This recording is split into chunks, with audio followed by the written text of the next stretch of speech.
Koalisi itu hal yang berbeda. Kita fokus dulu soal cawapresnya. Tapi pertanyaan saya penasaran. Kalau memang ini dari ekonom, ini perspektif partai politik itu lebih menguntungkan mengambil cawapres memang berasal dari partai politik atau non partai politik ya, Mbak ya? Atau profesional gitu ya? Nah, itu yang jadi pertanyaan ya. Coba kita tanyakan ke Mas Hanta.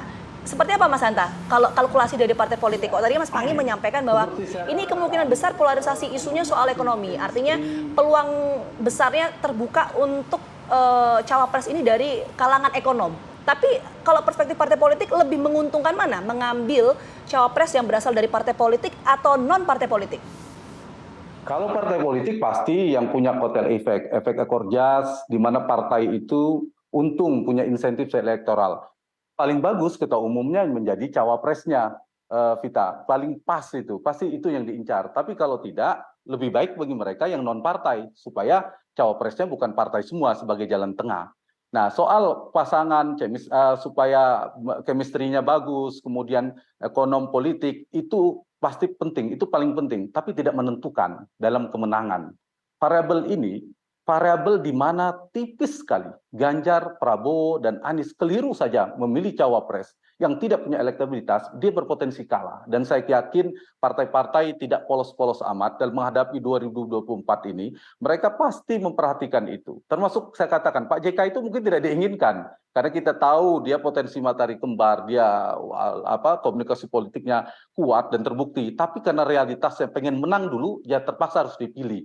Nah, ini realitas yang juga akan terjadi saya kira dari nama yang disebutkan oleh Pak Jokowi ya, Erick Thohir, Sandiaga Uno, kemudian Mahfud MD, Ridwan Kamil, kemudian Caimin dan Erlangga. Nama-nama ini akan potensial ada dari partai, dari non partai. Sekarang di koalisi Ganjar tampaknya memang menguat Sandi dan Erick Thohir. Itu variabel itu juga.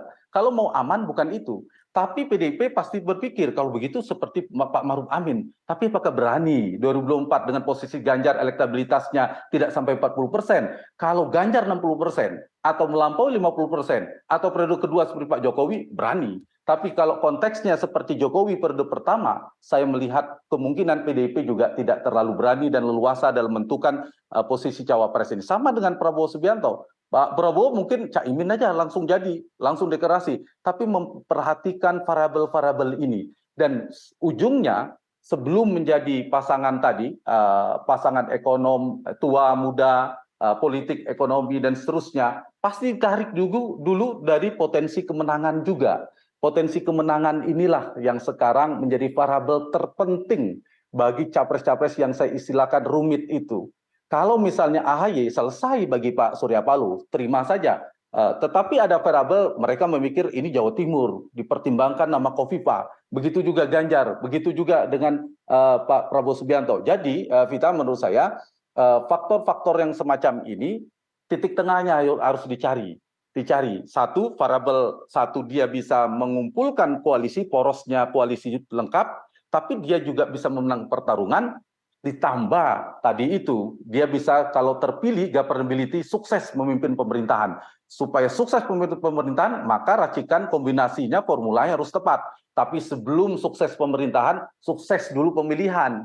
Sebelum sukses pemilihan, cukup dulu tiketnya. Itu, tiket cukup, peluang menang, kemudian sukses memimpin pemerintahan. Dimulai dari awal itu, yang rumit itu di awal. Bukan di ujung gitu. Penting semuanya, tidak ada yang tidak penting. Dalam pemerintahan 5 tahun penting, tapi harus menang dulu supaya komposisi itu bisa jalan.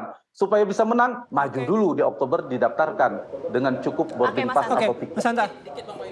Mas Hanta, terima kasih ya tadi tapi kan pembahasan soal cawapres juga masih akan sangat panjang. Apa yang kita diskusikan hari ini juga mungkin disimak oleh para petinggi partai pengambil keputusan dan nanti kita akan melihat sebenarnya. Kalau kata Mas Hanta, Mas Panggi tadi, ini cawapres itu adalah last minute. Nah, nanti kita tunggu nih. Ya, boleh nggak? Satu detik. Singkat saja. Ya, soal lem perekat koalisi kita karena transaksional pragmatis, maka kalau injury time last minute mengumumkan cawapres, takutnya nanti goncangan koalisi terjadi.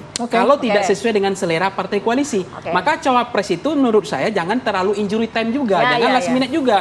Karena kalau terjadi gempa, goncangan, ada yang lari satu saja, ini gagal tiketnya gitu. Jadi dia berbahaya.